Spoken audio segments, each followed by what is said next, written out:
नमस्कार, तनुजाज रेसिपीजमध्ये तुम्हा सर्वांचं स्वागत आहे। तर आता आपण संपूर्ण स्वयंपाकाचीच रेसिपीज बघत आहोत। तर त्याच्यामध्ये आजचा जो मेनू आहे अगदी साधा मेनू आहे, झटपट होणारा आणि टेस्टी असा मेनू आहे।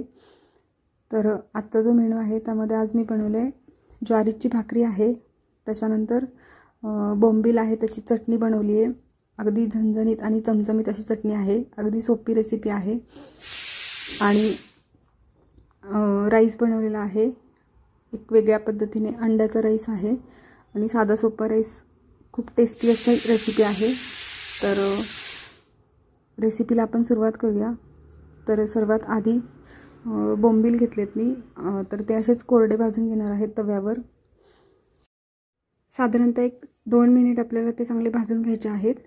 तर त्याचा जो वास येतो तर तो कमी होण्यासाठी आपल्याला ते भाजून घ्यायचेत। आणि ज्वारीचं पीठ आहे 2-3 चमचे घेतलेलं आहे, तर त्याच्यामध्ये ते भाजलेले जे बोंबील आहेत तर ते टाकून आपल्याला ज्वारीच्या पिठामध्ये पाणी ॲड करून आपल्याला ते पीठ लावून चांगले स्वच्छ धुवून घ्यायचे, जेणेकरून त्याचा जो वास येतो तर तो कमी होईल। आणि 2-3 पाण्याने धुतल्यामुळे त्याचं जी थोडीशी रेती वगैरे असते तर ती निघून जाईल।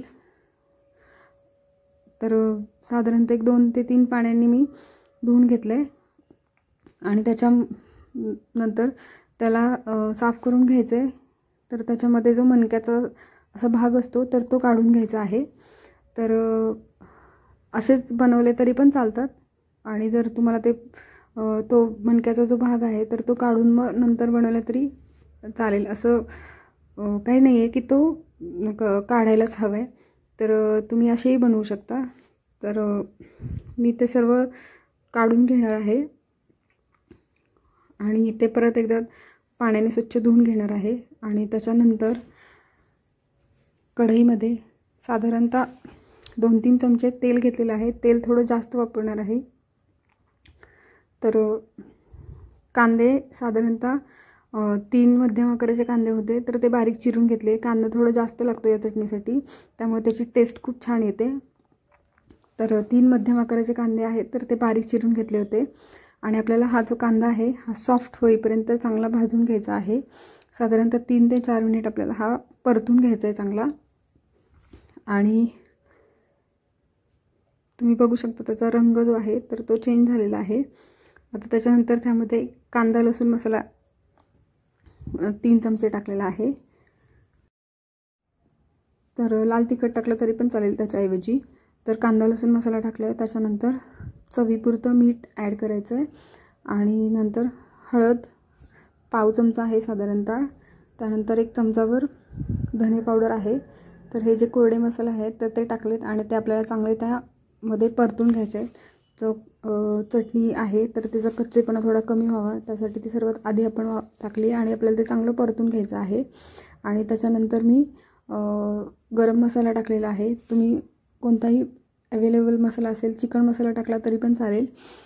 आणि टोमॅटो आहे बारीक चिरलेला ते टाकलेलं आहे आणि आपल्याला ते चांगलं परतून घ्यायचं आहे। परतल्यानंतर कोथिंबीर ॲड केली आणि नंतर जे साफ केलेले बोंबील आहेत तर ते ॲड केलेत आणि आपल्याला हे चांगलं परतून घ्यायचं आहे। 3 ते 4 मिनिट आपल्याला हे चांगलं परतून घ्यायचं आहे। आणि त्याच्यानंतर त्यामध्ये अगदी थोडंसं पाणी टाकणार आहे आणि झाकण ठेवून आपल्याला ते वाफवून घ्यायचं आहे। तर अगदी टेस्टी लागते ही रेसिपी, तुम्ही एकदा नक्की ट्राय करा, अगदी झटपट होते। तर आपलं चटणी तयार होती तोपर्यंत आपण राईसची तयारी करून घेणार आहोत। तर त्यासाठी एका कढईमध्ये तेल घेतलेलं आहे आणि तेल चांगलं गरम झालं की त्याच्यानंतर त्यामध्ये जिरं टाकून घेणार आहे। जिरं फुललं की त्याच्यानंतर त्यामध्ये कांदा आहे उभा चिरलेला तर तो ॲड करायचा आहे। आणि कांदा टाकल्यानंतर तो कांदा चांगला परतून घ्यायचा आहे आपल्याला, साधारणतः 2 मिनिट कांदा परतून घ्यायचा आहे। आणि त्याच्यानंतर स्वीटकॉर्न ॲड करणार आहे। तर तुम्ही बघू शकता अगदी चांगला सॉफ्ट होईपर्यंत कांदा आपल्याला तो परतून घ्यायचा आहे। आणि त्यानंतर त्यामध्ये साधारणतः 1 अर्धी वाटी स्वीटकॉर्न आहे ते टाकायचे आणि स्वीटकॉर्न टाकल्यानंतर आपल्याला परत एकदा ते चांगलं परतून घ्यायचं आहे. तुम्हाला अजून भाज्या वापरायच्या असतील तर तुम्ही यूज करू शकता. तर मी कांदा आणि स्वीटकॉर्न ॲड केलेत आणि हे जे आहे तर ते चांगलं आपल्याला परतून घ्यायचं आहे. साधारणतः 1-2 मिनिट परतून घेऊन त्यानंतर त्यामध्ये टोमॅटो आहे तर तो बारीक चिरलेला तो ॲड केलेला आहे. आणि टोमॅटो टाकल्यानंतरही आपल्याला हे अर्धा मिनिट तरी कमीत कमी परतून घ्यायचं आहे. आणि त्याच्यानंतर त्यामध्ये चवीपुरतं मीठ टाकलेलं आहे. तर मीठ टाकून झालं की ते आपल्याला एकदा मिक्स करून त्याच्यावर थोडं झाकण ठेवून वाफ द्यायची आहे. जे स्वीटकॉर्न आहे तर ते थोडेसे सॉफ्ट होतील म्हणून आपल्याला वाफवून घ्यायचं आहे थोडंसं. आणि त्याच्यानंतर साधारणतः 2 चमचे सोया सॉस आहे ते ॲड केलेलं आहे. नंतर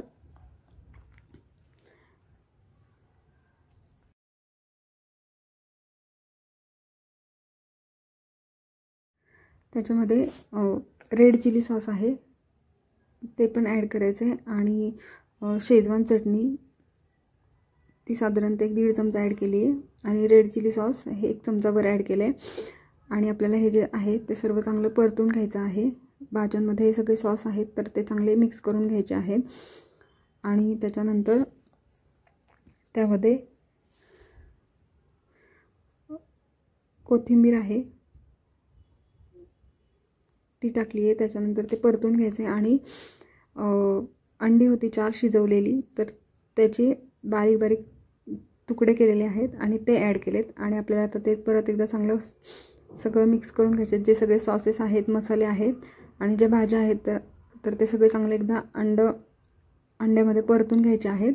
आणि त्यानंतर जो शिजवलेला भात आहे तर तो ॲड करायचा आहे. आणि आपल्याला हे परत एकदा चांगलं मिश्रण मिक्स करून घ्यायचे उलटण्याने. सर्व मसाले आहेत किंवा सर्व जे सॉस आहेत तर ते संपूर्ण भाताला लागले पाहिजेत. अशा पद्धतीने आपले 5 मिनिट आपल्याला ते चांगलं मिक्स करून घ्यायचं आहे.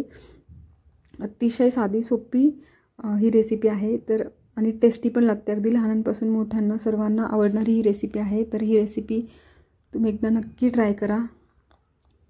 तर आजचा जो संपूर्ण स्वयंपाकाचा मेनू आहे तर तो तयार आहे. भाकरी मी ऑलरेडी बनवल्या होत्या. तर साधा सोपा आणि झटपट असा आपला जो आजचा मेनू आहे संपूर्ण स्वयंपाकाचा तर तो तयार आहे.